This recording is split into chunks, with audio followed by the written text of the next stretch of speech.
Alright, Diablo players, so one of the brand new builds coming out into Season 12 that will finally be a lot more viable is the Thorns Paladin, as Season 12 doesn't really shape up the meta and really shift up things, with one exception. The Thorns Paladin is going to be the #1 choice if you want to play something kind of new. And the reason why I say kind of new is because while it didn't get a new skill, it is a newer build that is more viable because there was a lot of bugs with specifically Thorns in general. This applies to a lot of ways that Thorns would apply. You can see the patch notes here. I'm not going to read all of them, but basically Thorns wasn't applying its full bonuses with its damage, and then they also decided to buff Defiance, which will then tick your Thorns. So this is the new build that I think a lot of people will be interested in the new season, because Thorns and Thistles was actually not working properly either, which is a big multiplier of like over 100x for your Thorns if you get +7 ranks to it. So let's go ahead and go over the build. You guys are seeing Season 12 gameplay in the background with the brand new kill streaks. You can see where it says we're in like that bloodbath. Even though normally you think Thorns isn't that really slow where you have to wait for the enemies, how it works is you're kind of throwing out your Thorns and it will tick. But if the enemies hit you, yeah, you still get the Thorns mechanic of them basically one-shotting themselves. And you don't have to wait for it, essentially. So it is a way where you are playing Thorns to deal the damage, but it doesn't feel like a traditional Thorns build, just as a heads up. Because I know there's a lot of people out there, myself included, that don't want to wait for the enemy to hit you in order to actually get your damage out. So here's what we got for the build. We have a Mythic and a non-Mythic version of the build. So as far as our skills go, Defiance Aura, this will give us some bonus to Thorns, and when we do activate it, we will get a bonus of additional Thorns. And then we also run Blessed Shield. This is our vessel, which we are going to be shooting out our Thorns damage out of. However, you don't need to put points into it. If you want to, it's totally fine. You need to put, obviously, the 3 points into it so the build actually works, because this is what is shooting out our Thorns. You guys are seeing it. You know what it actually looks like? It almost looks like a frozen orb over here, if you guys can see how the actual skill looks. It looks like a Paladin frozen orb, but they are very, very slow, just as a heads up. But it does tick, so it's actually better that it's slow, because then the damage will hit the same enemy more times versus just flying by.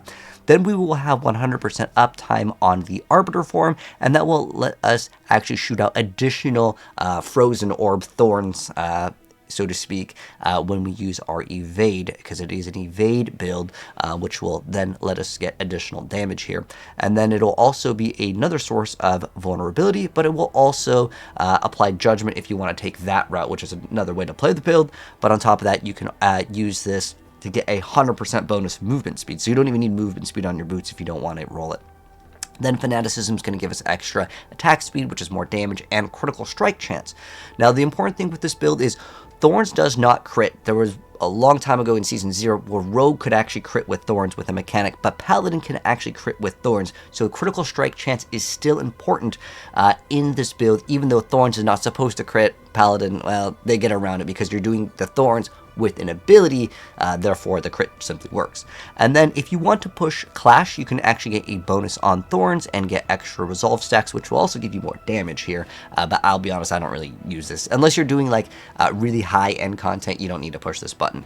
And then we have Falling Star over here, just for our Valor skill and to cross gaps and go really fast. I mean, you can see the kill chain, it's not a slow build at all. But there's also another thing to mention with the White Dove, which is a unique item that makes it so if you cast another skill other than Blessed Shield, you get like a massive bonus. So you can weave in all of these skills in between your Blessed Shield throws, because that's our source of Thorns damage. And then we are using a Juggernaut skill, so we want to make sure that we run this, so it's going to consume stacks, and then we get some extra damage over here. And then as far as the itemization goes, let's go over that. So if you have the Mythics, the Harlequin Crest as well as the Ring of Starless Skies are excellent choices. Shroud of False Death is optional in here. I would say Thorns and Thistles is really great in the build as well, because it will finally actually work. You also can make the Juggernaut skills larger and will consume Resolve to get increased damage over here.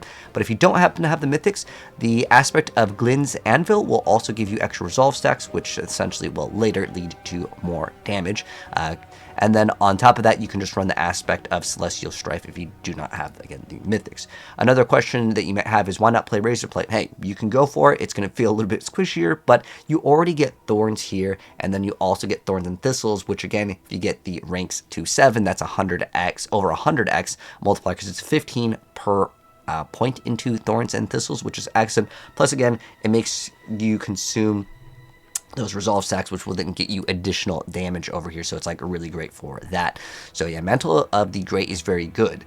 Keep in mind, this is for obviously season 12 here. I wanted to get this build already out there, and that way you guys can start looking for these pieces of gear, because I know there's people out there that may not want to play in the season area, so you can just kind of build up this build because it'll be viable once the patch goes live, which should be, I want to say it's next month on the 10th is about our estimation, because sometimes they move the dates here. But anyways, as far as the gloves go, we're looking for attack speed, critical strike chance. We can also get life on hit. You can also get a chance to make enemies vulnerable. You can go for strength here or max life. We actually have several sources of vulnerability.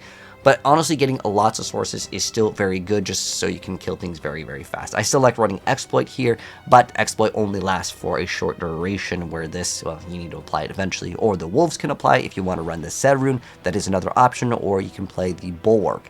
And then we have the aspect of the Indomitable, so you get way more armor here. That's based on your block chance. You're going to have 100% block.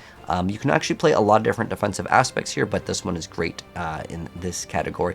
The other option is the Glin's Anvil, so this will also give you additional damage reduction and damage, so if you want like a mix up there, that's great. You can also get defensive ranks to Enguard, and also tempering on the Arbiter duration. These are going to increase, obviously, how long you're in Arbiter form, and you should be able to keep this up 100% of the time pretty easy. Now, if you don't happen to have Harlequin, you can also get the cooldown reduction in your ring of the Arbiter of Justice cooldown reduction, and that's going to really make things super easy to 100% uptime it. And then you run the aspect of the Arbiter Zephyr, so the Arbiter's evade cooldown is reduced. On your boots, you want attacks reduce evade's cooldown here, so you can upkeep that, which is going to shoot out more Thorns. And then you have Griswold's Opus. This is kind of something that almost all the Paladin builds can make use out of. Getting the GA on Heavyweight and Masterworking is great. In your Amulet, you ideally want to get critical strike chance, because it is very hard for Paladin to get 100% crit without either running a Gar rune or just getting really good GAs and Masterworks pretty much everywhere here. And then also you can run Starless Skies with the crit, and then Argent Veil over here. So this is going to make it so when you evade, it's going to shoot out an additional core skill, which is going to get another multiplier here. And that's why we play the whole Arbiter evade variant here. And then for our shield, we play the Ward of the White Dove. So this is going to make it so Blessed Shield has a chance for more damage. And then also you get another multiplier if you cast another skill in between. And then for the rune words, we're running Igni and Se. And then we're also running Nalgu and Gar. Or if you want to, instead of that, you can play Vex. There's lots of different options. It just depends, do you have the crit or not? If you don't have 100% crit, you have to run Gar. It's just too good to like skip out on getting crit in any Diablo build. But you can also run Air of Perdition. So Air of Perdition, Harlequin, mix and match any one of your favorites. Again, Razor Plate is good. Aspect of Celestial Strife is good, but it is kind of annoying that if you don't get those kills and it falls off, well, then you got to re-ramp it up. But if you want to play it, you can play that over Virtuous as well, because this one is like, you activate this quite frequently, because even though it doesn't deal any damage, it's just really helpful to be able to get the mobility, just if you need to cross a gap or something like that. It's fantastic for that. For the elixirs, you can run these ones. It's not really super important here. But next up, moving into the skill tree. So Clash is optional if you want to push it, but it will give you extra Retribution. And Retribution is where you can pulse for your Thorns, but most of the Thorns, you're not going to wait for them to hit you. You're just going to shoot it out with your thing, because it's way faster. But it does give you a Thorns multiplier as well. Then we play Blessed Shield with Shield of Retribution. So Blessed Shield becomes a Juggernaut skill, so we get all of those tags. And then we're just really looking for the Thorns to actually pulse. That's why we don't need to put points into it. It does technically increase the damage of this, but it's really the Thorns damage that you actually want. And then the next thing that we are going to be playing is Fanaticism Aura, just so we can get more of our crit. And then we do play Defiance Aura. So this is where it's going to have a passive that grants more Thorns. And then it's going to increase all your Thorns damage by a multiplier. And then when you activate it, the active instead releases some Novas that does 500x of your Thorns damage, which actually just got increased with one of the patch notes over here, where it's going to increase the tick rate of that. So it's another bonus over there. And then we just get a lot of the passives that you normally see. To get fortifications, like an easy way to get it on the Paladin class. And then we get Thorns and Thistles. This should be working now. If you want to know what Retribution is, that's where, again, Thorns pulses.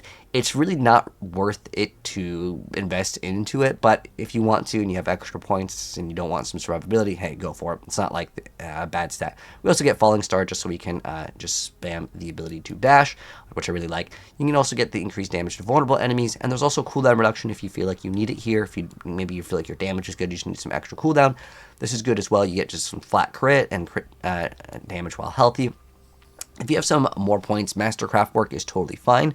If you want to put more points into that, it's fine. Giant Slayer is great. Shining Armor is great. You can also put points into Sacred Arms if you want more survivability. Arbiter of Justice, if you want to drop some points out of here, like you feel like your cooldown is enough, then you can go for it. But this at rank 5 gives you another 10 seconds of Arbiter duration, which is great. But the reason why I liked running the 100% Arbiter is, one, you need to run Arbiter anyways because you need the extra bonus of when you dash, it shoots out like 2 additional projectiles of your Thorns, so it's mandatory basically in all the core skill builds. But Seraph Wings also gives you 100% movement speed. I like to still move fast in town. That's why I like getting greater affixes on movement speed over here. However, you really don't need it outside of town, but I still think that, you know, you spend a lot of time inside town when you're going salvaging and all that stuff, so it's really not that bad if you just want to get no mobility in your build and just rely off of this, because your build is actually capped at 200% movement speed. You have a base of 100%, and this gives you additional 100%, so that's maxed out movement speed 24/7. The wing strikes, whatever. The main reason why we play it is because we can run vulnerability.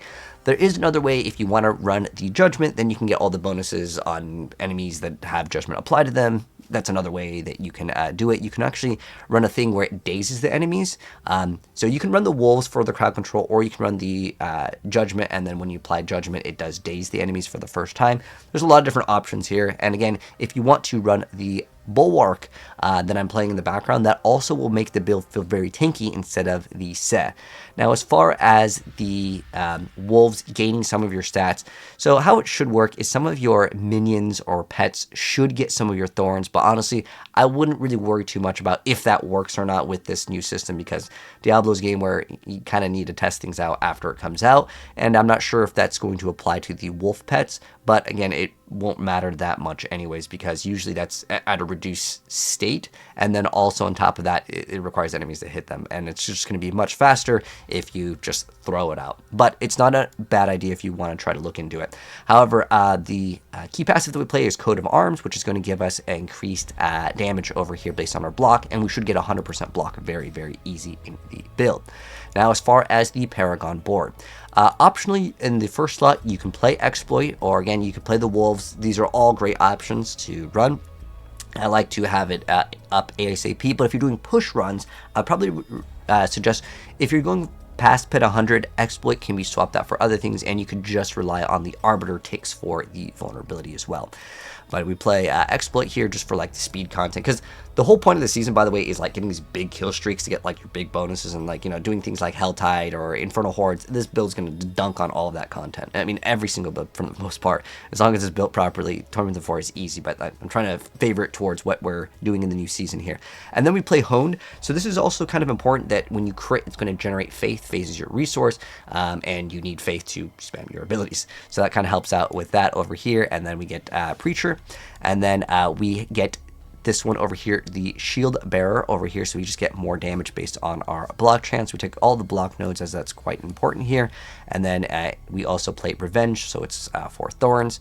And then we can go over to Relentless with Turf, or you can play any of the other ones if you want to, like Eliminator's also great. I just figure we get a little bit of damage reduction since you're pretty much in close range anyways, because the ability doesn't shoot out very fast. Again, it's a very slow moving thing, but the build isn't slow by any means. It's just that the projectile happens to move very slow. But yeah, Turf is great, or again, Eliminator if you want some more damage. But Relentless is excellent. This is going to give you 30% cooldown, which is almost half of your cooldown. 75 is max cooldown. You get this on a Harlequin, and you're pretty much maxed out, because there's a lot of these other cooldown reduction nodes that you can grab as well. It depends if you need every single one, you can go for it, but if you don't need it, then, you know, save some extra points. And then we also play Castle. Castle took some massive nerfs, so on average, Castle used to get like 1,000x, now it's about 100, but it's still a great one to grab. There's extra block chance as well over here, and we play Spirit again. You guys are seeing in the background the gameplay, so you'll see the numbers in orange anyways. And that's going, well, orange is where you are getting your crit and overpower, but the yellow is where we are creating most of the stuff. Kind of dies instantly, but you guys are seeing pretty good damage over here, and this build will dominate all forms of content. So yeah, this is the one new build to look out for in Season 12. If you're kind of like, well, I didn't know what to play in Season 12, but this is the only like new build that you can look forward to, and it's one of the top tier Paladin builds. This, Judgment Paladin is still good, Origin is still good. Origin, though, I will be updating my guide. You got to play the two-handed axe now. The Griswolds with the shield, it's just not nearly as good. They have definitely nerfed it with the castle, but it's still a good build. It's just that you have to swap basically one item, and I'll be updating that very soon. But yeah, if you're interested in playing something new, check this one out, and if there's any suggestions to improve the build, let me know down below as I'm getting all of the data from the PTR, and I'll update you guys, and I'll update the build if things do change. But I wanted to go ahead and let you guys know, you can start looking for these. So the main thing that you're really looking for that might be something that you normally would throw away is this item. You want Thorns and Thistles as the greater affix, and then obviously you get a Masterwork, and this is the one item that's going to give you big, fat DPS. But anyways, have some fun with the build, guys, once it does come out. Again, you can start looking for the gear now, and technically you can still play on Tormented 4 right now. Like it's not like these are required for Tormented 4, but all of these are going to be some nice buffs, and we'll see if this is going to be the top tier. It's probably within like top 5 builds of the next season, but again, we'll have to wait and see if they do any final changes at the very end. But anyways, if you guys enjoyed it, drop a like. The planner will be linked down below. But if you want to see an update to this build, if we need to, sub and turn that bell, and I'll see you guys in the next video. Peace out.